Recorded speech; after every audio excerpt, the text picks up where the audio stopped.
કેમ છો બધા વિદ્યાર્થી મિત્રો? મજામાં ને? કાલે આપણે સ્વાધ્યાય 7.1 નું ઇન્ટ્રોડક્શન જોયું, સૂત્રો બધા પાકા કરી દીધા. ચલો એકવાર હું તમને બધા સૂત્રો આપણે 6 વિધેયના સૂત્રો હતા થોડા રિવિઝન કરી લઈએ. sin નું સંકલન થશે -cos, cos નું સંકલન થશે sin, sec sec નું સંકલન થશે log sec tan x, માનાંકની અંદર sec tan x. cosec નું સંકલન થશે log માનાંકમાં cosec cot x. એના પછી પાંચમું સૂત્ર tan x નું સંકલન થશે log sec x, cot x નું સંકલન થશે log sin x માનાંકની અંદર. ઠીક છે, આ બધા સૂત્રો આપણે કાલે જોઈ લીધા. એના સિવાય 6 વિધેયના વર્ગના સૂત્રો કયા વર્ગમાં ડાયરેક્ટ થાય? તો sec નો વર્ગ અને cosec નો વર્ગ બેના વર્ગનું ડાયરેક્ટ સંકલન થશે. sec વર્ગનું સંકલન થશે tan x, cosec વર્ગનું સંકલન થશે -cot x.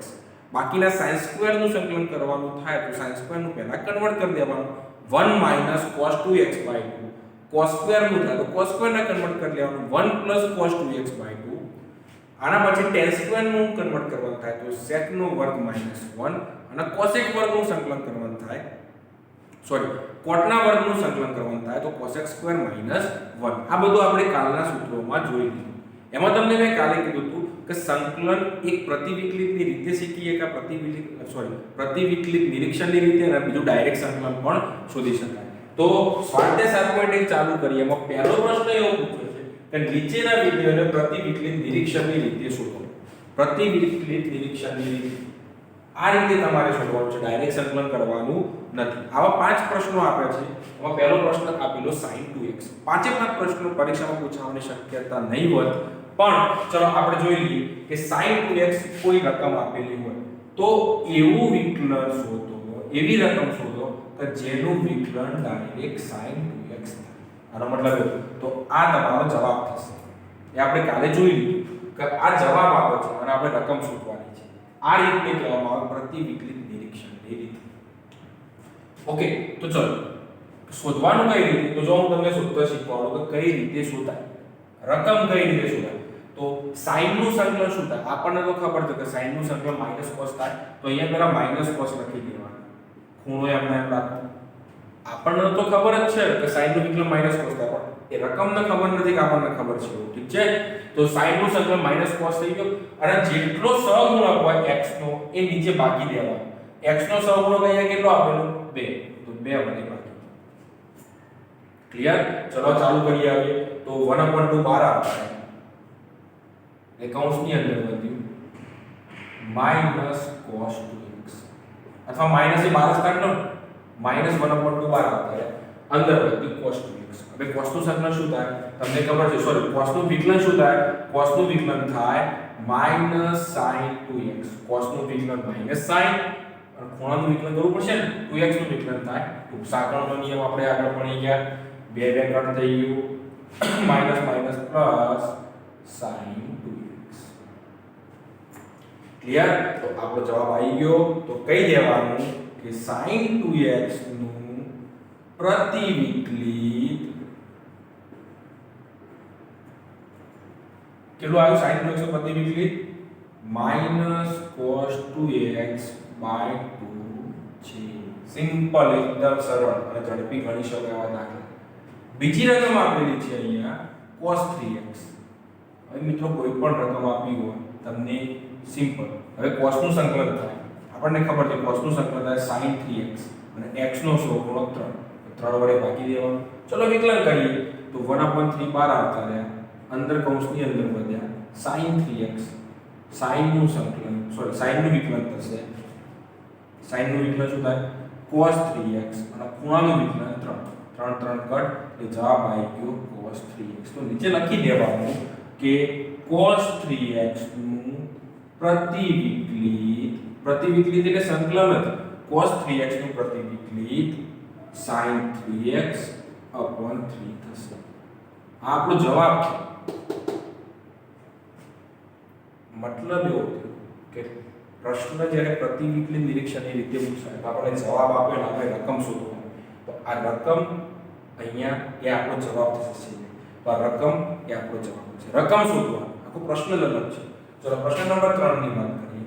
પ્રશ્ન નંબર 3 ની અંદર e2x વાળો રકમ આપેલી, તો તમને ખબર છે કે e2x નું સંકલન ex જ થાય, ex નું વિકલન ex જ થાય, x નો સહગુણક 2 2 વડે ભાગી દેવાના, ચલો 1/2 બહાર આવતા રહે, e2x એમના એમ ની, ચલો e2x નું વિકલન કરીશું, e2x નું વિકલન થાય e2x અને ઘાતનું વિકલન થાય 2 2 કટ થઈ ગયા, જવાબ આવી ગયો e2x. તો કઈ દેવાનું e2x નું પ્રતિવિકલિત e2x/2 ક્લિયર. પહેલી વસ્તુ યાદ રાખજો, કોઈ પણ દાખલો તમારે શીખવો હોય સંકલન, તો આનું સંકલન આવડે, રકમનું સંકલન આવડતું હોય એ અહીંયા લખી દેવાનું, એનું વિકલન કરશો તમારો જવાબ મળી જશે. ઠીક છે, ચલો હવે દાખલા નંબર 4 જોઈએ.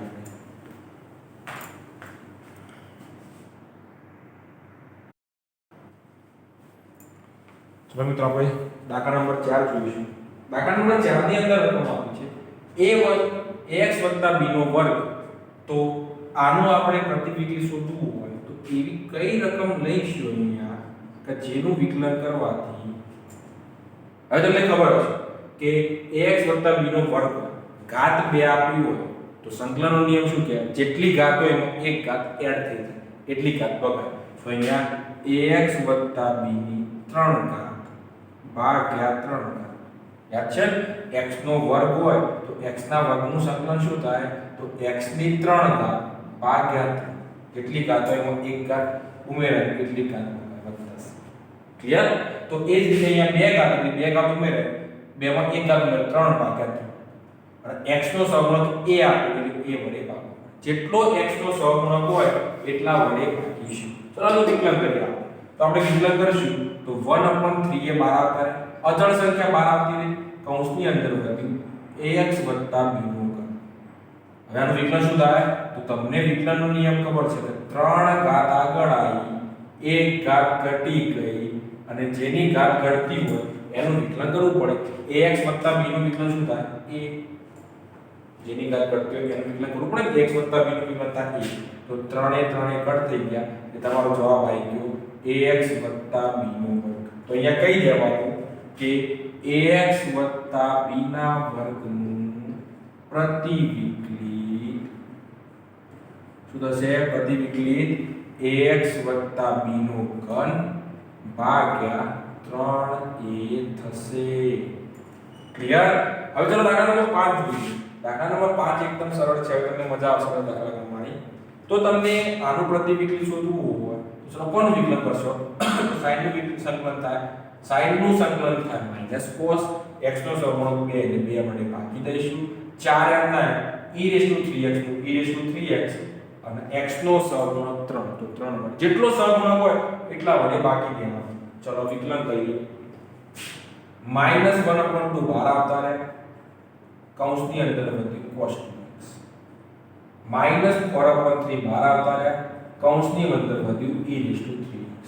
જોઈ રાખજો મિત્રો, -1/2 એમને cos નું વિકલન થાય -sin, x નો સહગુણક ખૂણાનું વિકલન થાય, ઓકે, -4/3 e3x નું e3x અને ઘાતનું વિકલન 3, 2 2 કટ 3 3 કટ એટલે અહીંયા વધ્યું sin 2x, અહીંયા વધ્યું 4e3x.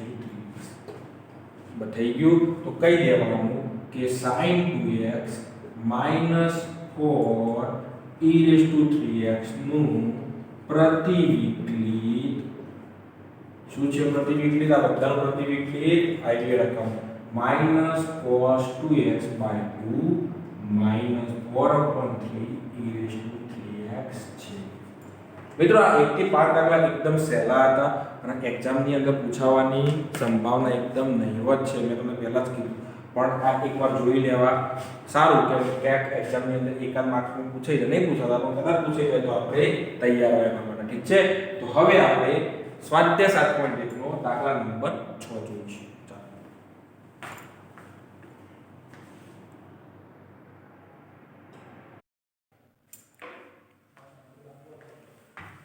ચલો મિત્રો દાખલા નંબર 6 જોઈશું. દાખલા નંબર 6 ની અંદર રકમ આપી છે સંકલનમાં 4 into e raise to 3x plus 1 into dx. તો સંકલનનો સરવાળાનો નિયમ લગાવી દો કે સરવાળામાં બંને અલગ અલગ સંકલન કરી શકાય. ઓકે, ક્લિયર હતા સુધી? હવે એક વસ્તુ યાદ રાખજો, અચળ સંખ્યા સંકલનની બહાર જતી રહે.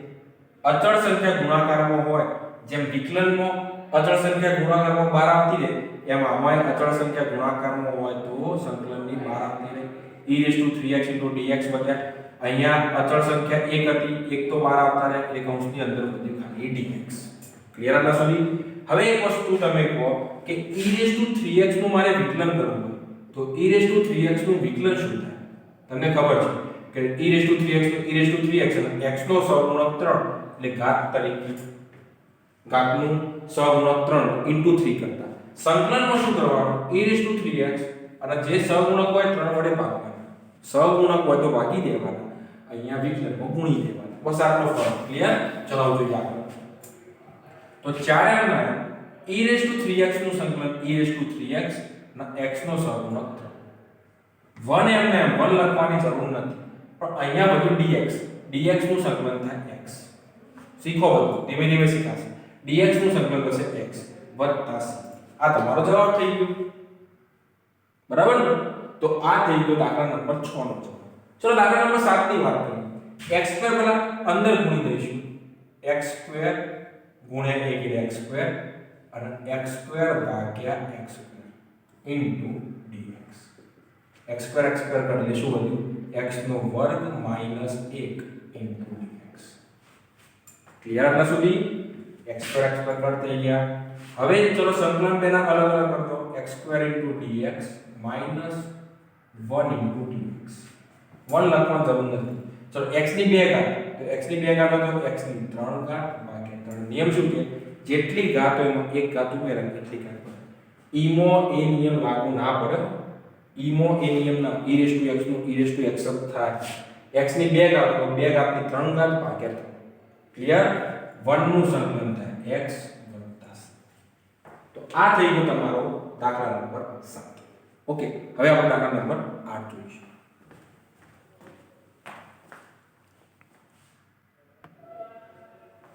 ચલો મિત્રો, આપણે દાખલા નંબર 8 ચાલુ કરીશું. દાખલા નંબર 8 ની અંદર રકમ આપી છે ax2 2x c નું સંકલન કરો. તો આ બધાના પહેલા સંકલન અલગ કરી દઈએ. ax2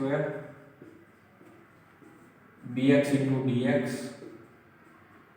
c dx. abc કેવી સંખ્યા કહેવાય? અચળ સંખ્યા કહેવાય. અચળ સંખ્યા બહાર આવતી રહી, અંદર વધે x2 dx. અચળ સંખ્યા બહાર આવતી રહી, x dx. અચળ સંખ્યા બહાર આવતી રહી એટલે અહીંયા આવતી dx. x ની 2 ઘાત નું સંકલન શું થાય? x નો ઘન ભાગ્યા 3. ચલો b x ની 1 ઘાત તો ક્યારે ના કહેવાય? તો 1 ઘાત તો કેટલી ઘાત ઉમેરાય? 1 ઉમેરાય એટલે 2 ભાગ્યા 2. સિમ્પલ. c બહાર આવતા રહ્યા અને dx નું સંકલન થાય x વત્તા. હવે જો અહીંયા પ્લસ c કરીએ કે આપણે, પણ એ પહેલાથી ઓલરેડી c આપેલો છે, તો અહીંયા કેપિટલ c કરવાનું મોટું, એટલે ખબર પડે કે આ સ્મોલ c છે અને આ કેપિટલ c છે. બે અલગ અલગ પ્રવાહ છે. અહીંયા સ્મોલ c ના કરાય. અચળ સંખ્યા સ્મોલ c, આરે સ્ક્વેર અચળ, આરે અચળ છે સહગુણક. બે સરખા થવા જોઈએ નહીં, બંને અલગ દેખાવા જોઈએ. ઠીક છે? તો આ થઈ ગયો દાખલા નંબર 8 નો જવાબ. દાખલા નંબર 9 ની વાત કરીશું. સંકલન બેનું અલગ અલગ કરી શકાય. ઠીક છે? a x dx. અચળ સંખ્યા 2 બહાર આવતી રહી, કૌંસની અંદર વધ્યું x2 dx plus e x dx. Okay, બે એમના x ની 2 ઘાત નું સંકલન 2 3 ભાગ્યા 3 e નું x પ્લસ. ક્લિયર? તો ઘણા બધાને પ્રશ્ન થાય સર અહીંયા તો 3 સંકલન છે, તો અચળ સંખ્યાઓ 3 વાર ના મૂકવાની, c વત્તા c ના. અચળ સંખ્યા સ્ક્વેર અચળ ખાલી એક જ વાર મૂકવાનો પ્લસ c છેલ્લે. ઠીક છે? તો આ થઈ ગયો તમારો દાખલા નંબર 8. આ થઈ ગયો તમારો દાખલા નંબર 9. ચલો હવે આપણે દાખલા નંબર 10 જોઈશું.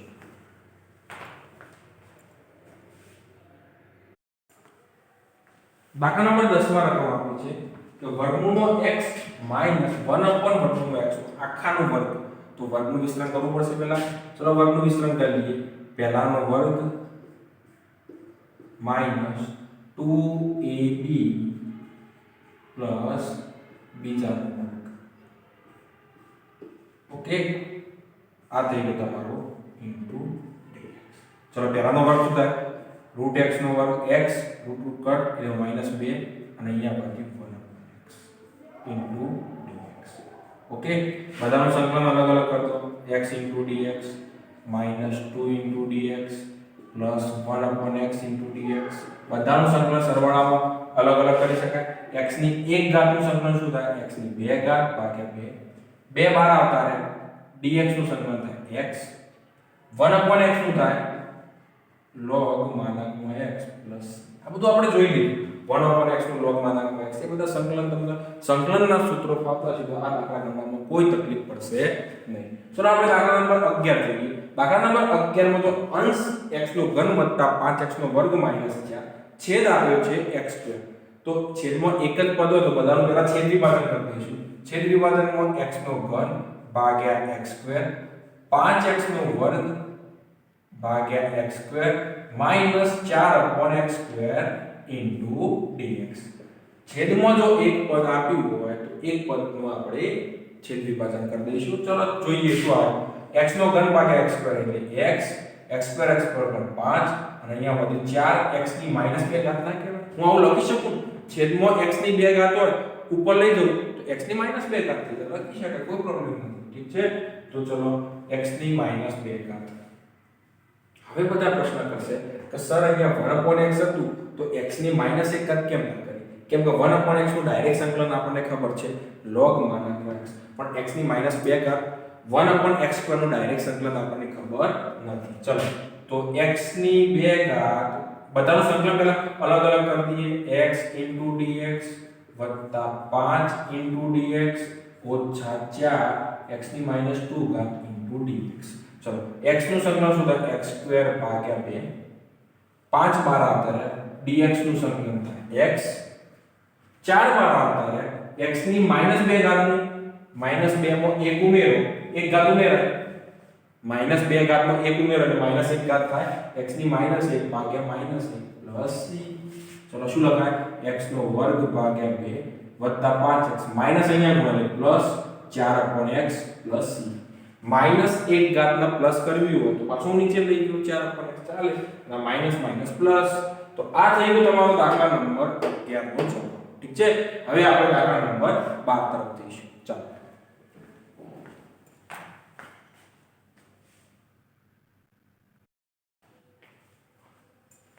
ચલો મિત્રો આજના એપિસોડના છેલ્લા બે દાખલા જોઈ લઈએ. તો છેલ્લા બે દાખલામાં દાખલા નંબર 12 ની વાત કરીશું. x નો ઘન વત્તા 3x વત્તા 4 ભાગ્યા વર્ગમૂળમાં x dx. તો આ દાખલાની ગણતરી કરી દઈએ. છેદમાં એક પદ છેદ વિભાજન કરો. x ની 3 ઘાત ભાગ્યા x ની 1/2 પ્લસ 3x ભાગ્યા x ની 1/2 પ્લસ 4 ભાગ્યા x ની 1/2 ઇન્ટુ dx. ક્લિયર? આટલા સુધી છેદ વિભાજન કરીશું. હવે આધાર સ્વરૂપમાં ભાગાકારમાં હોય તો ઘાતની શું થાય? બાદબાકી. તો 3 માંથી 1/2 ઘાત બાદ થાય તો 5 ભાગ્યા 2 ઘાત વધે જ નહીં તો x ની 5 ભાગ્યા 2 ઘાત. હવે x ની 1 ઘાત તો ઉપર હતી 1 માંથી અડધો જો તો ઉપર કેટલી ઘાત વધી? અડધી ઘાત. અને અહીંયા તો x ની બરાબર ઉપર કશું હતું જ નહીં તો 4m ના m અને પ્લસ 1/2 ઉપર જાય તો -1/2 થાય. ક્લિયર? આટલા સુધી બધાના સંકલન હવે આપણે અલગ કરી દઈશું. x ની 5 ભાગ્યા 2 dx વત્તા 3 x ની 1/2 dx વત્તા 4 x ની -1/2 dx. ક્લિયર? હવે x ની 5/2 માં 1 ઉમેરવા એટલે 7 ભાગ્યા 2. નિયમ એવો છે જેટલી ઘાત હોય એટલી ઘાત બગાય 7 ભાગ્યા 2. 3m ના x ની 3/2 અહીંયા 3/2. ઓકે 4m ના x ની 1/2 ભાગ્યા 1/2. દરેકમાં એક એક ઘાત ઉમેરાય. એક ઘાત ઉમેરાય 1/2 માં એક ઘાત ઉમેરાય 3/2 -1/2 માં એક ઘાત ઉમેરાય એટલે 1/2. જેટલી ઘાત હોય એટલી ઘાત વડે ભાગવું પડે વત્તા છેલ્લો છેદસ્મો. તો જવાબ આવી ગયો 2/7 x ની 7/2 ઘાત 3 3 કટ છેલ્લો છેદસ્મો 2 x ની 3/2 છેલ્લો છેદસ્મો 4 તો 8 x ની 1/2 પ્લસ. આ તમારો જવાબ થઈ ગયો. વિડિયોની અંદર કપાતું નથી ને? ચલો કમ્પ્લીટ. ઠીક છે. તો હવે આપણે દાખલા નંબર 13 જોઈશું. દાખલા નંબર 13 ની અંદર રકમ આપેલી છે x નો ઘન માઈનસ x સ્ક્વેર વત્તા x માઈનસ 1. ચલો આ દાખલો બે રીતે પહેલી રીત કે તમને ડાયરેક્ટ યાદ આવે કે આ બંનેમાંથી કોમન નીકળ્યું x સ્ક્વેર એટલે કૌંસમાં વધ્યું x માઈનસ 1. આ બંનેમાંથી કોમન નીકળ્યું 1 એટલે x માઈનસ 1 ભાગ્યા x માઈનસ 1 ઇન્ટુ dx. ઉપરથી કોમન નીકળ્યું x માઈનસ 1 કૌંસમાં વધ્યું x સ્ક્વેર પ્લસ 1 ઇન્ટુ ભાગ્યા x માઈનસ 1 ઇન્ટુ dx. ચાલો આ કોઈ વાંધો નહીં ડાયરેક્ટ યાદ આવે. આ બંને કટ થઈ ગયું એટલે કૌંસમાં વધ્યું x square into dx plus 1 into dx. x square નું સમીકરણ થાય x નો ઘન ભાગ્યા 3 વત્તા x વત્તા c. જવાબ. પણ ઘણાને એવું થાય કે સર અમને આ યાદ નહીં આવતું તો ભાગાકારની રીત તો આવડે જ નહીં ધોરણ 10 ની અંદર. x નો ઘન minus x square plus x minus 1 ભાગ્યા x માઈનસ 1. x સ્ક્વેર વડે ભાગ ચલાવો x નો ઘન minus x square minus plus cut એટલે અહીંયા વધ્યું x માઈનસ 1. આ બંને કટ પ્લસ 1 વડે ભાગ ચલાવો x માઈનસ 1 શેષ કેટલી આવી 0 આવી. તો x નો ઘન માઈનસ x સ્ક્વેર વત્તા x માઈનસ 1 બરાબર આ બેનો ગુણાકાર x માઈનસ 1 ગુણ્યા x સ્ક્વેર પ્લસ 1. ઓકે તો એને કેટલા વડે ભાગવાના x માઈનસ 1 વડે ભાગી દો તો x સ્ક્વેર. આ રીતે ગણી શકાય. આની જગ્યાએ આપણે લખી શકાય એને મૂકી દો ડાયરેક્ટ તો પણ ચાલે. આ રીત પણ ચાલે ને આ રીત પણ તમને જે રીત ફાવતી હોય ચાલશે. બસ આપણે આજે આટલા સુધી રાખીશું. દાખલા નંબર 13 સુધી બાકીના 10 દાખલા જો બાકી છે એ કાલના એપિસોડમાં પૂરું કરી દઈશું. એટલે આપણો સ્વાધ્યાય 7.1 કમ્પ્લીટ. ઠીક છે. ચાલો થેન્ક યુ.